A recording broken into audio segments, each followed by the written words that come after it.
close your eyes for a moment and take the deepest breath you've taken all day. Feel your shoulders drop, let your jaw relax, and allow your body to settle into this sacred space we're creating together. Right now, in this very moment, you don't have to perform for anyone. You don't have to prove anything or accomplish anything. You can simply be here, exactly as you are, with all the weariness you've been carrying. If you've clicked on this prayer today, chances are your soul is tired. Not just your body, though that might be exhausted too, but something deeper inside you feels worn thin. Perhaps you've been pushing yourself to meet expectations that seem impossible to reach. Maybe you've been carrying burdens that were never meant for your shoulders alone. Or it could be that you've been trying so hard to be strong for everyone else that you've forgotten what it feels like to rest. There's a beautiful invitation that Jesus extended over 2,000 years ago, and it's just as relevant today as it was then. In Matthew chapter 11, verse 28, he said these words, "Come to me, all you who are weary and burdened, and I will give you rest." Notice he didn't say some of you, or those of you who have it all together.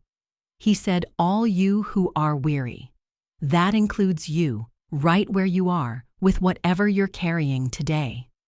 The word weary that Jesus used here doesn't just refer to physical tiredness. It's a deep, soul-level exhaustion that comes from striving, from trying to earn love and acceptance through performance, from carrying weights that were never meant to be borne alone.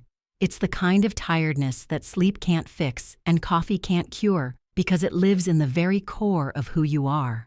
Maybe you know this weariness intimately. Perhaps you've been running on empty for so long that you've forgotten what it feels like to be truly refreshed. You wake up tired, you go through your day tired, and you fall into bed tired, only to repeat the cycle tomorrow. You've been told to push through, to be strong, to keep going. And while there's wisdom in perseverance, there's also profound wisdom in knowing when to rest. In our culture, rest is often seen as laziness, as weakness, as something we have to earn through productivity. But Jesus offers us a different paradigm entirely. He offers rest as a gift, freely given to anyone who will come to him. This isn't rest that we have to qualify for or deserve. It's rest that flows from the heart of a Savior who sees our exhaustion and says, "Come to me." But here's what's beautiful about the rest Jesus offers. It's not just a temporary break from our circumstances. It's rest for our souls. The Greek word Jesus used for rest is anapauo, which means to cause to cease, to give rest, to refresh.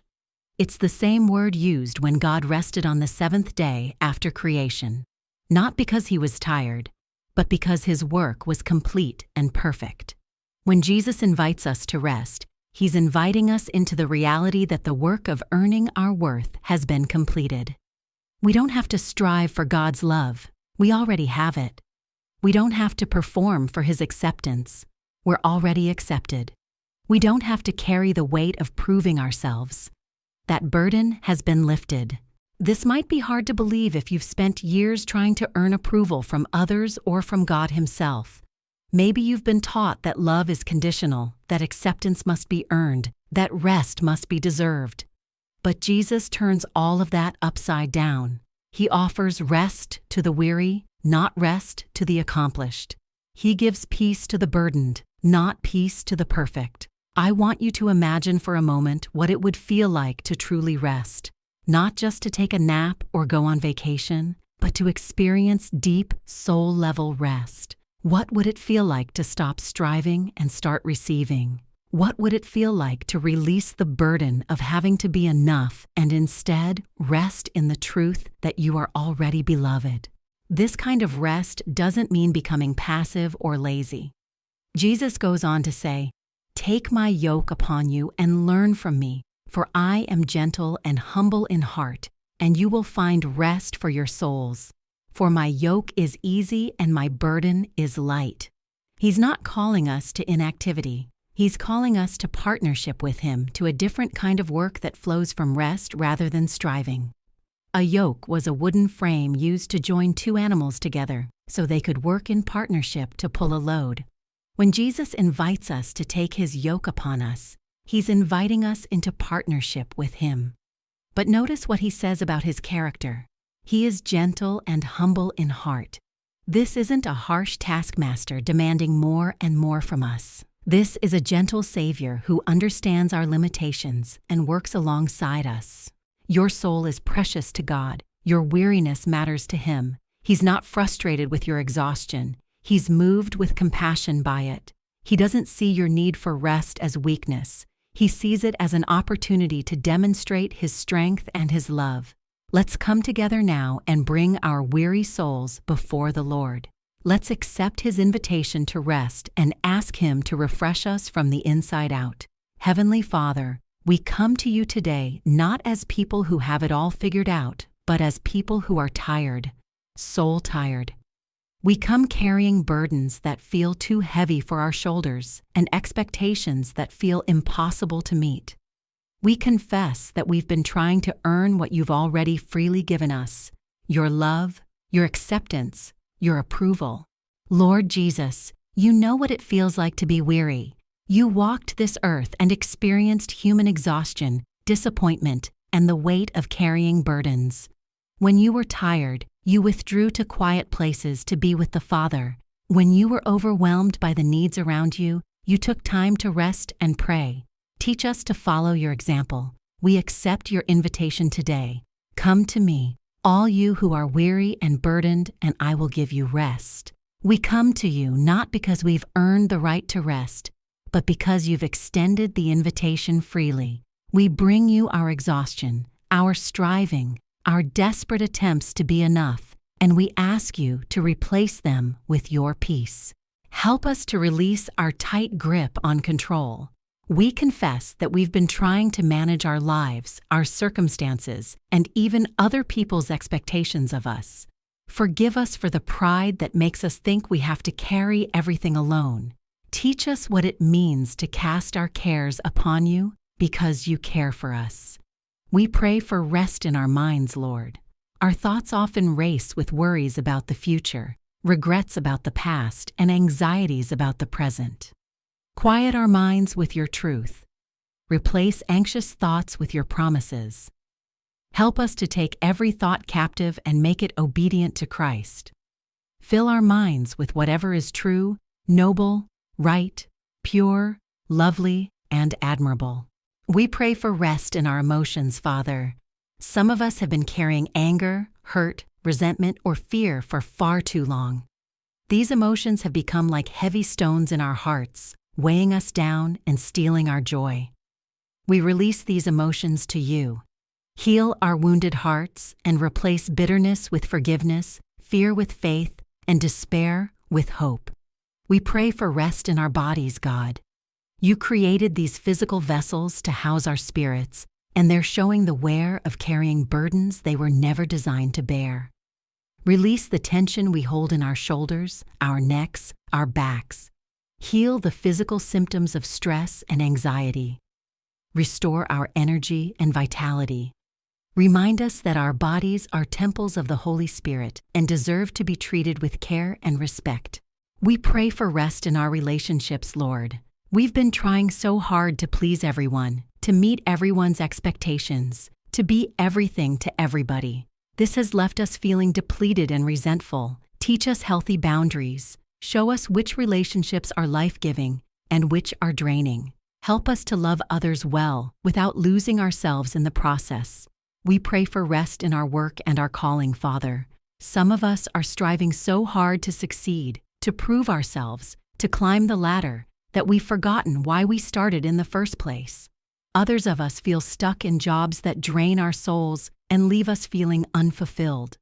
Whether you're calling us to find contentment where we are or courage to make changes, give us wisdom to know the difference. Help our work to flow from rest rather than anxiety.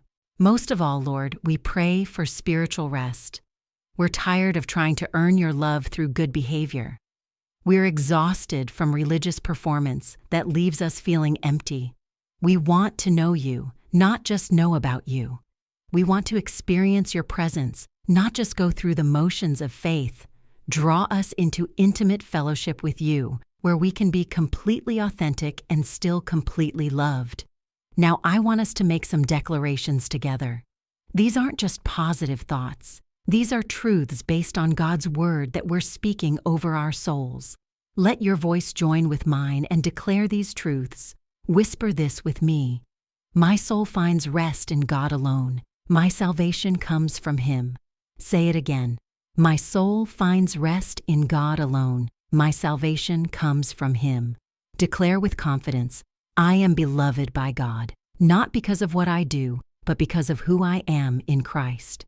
One more time. I am beloved by God, not because of what I do, but because of who I am in Christ. Speak this over your life. I release control and embrace God's gentle care for my soul. Let your heart believe. I release control and embrace God's gentle care for my soul. Proclaim this truth. God's yoke is easy and His burden is light, and I choose to walk in partnership with Him. Say it with assurance.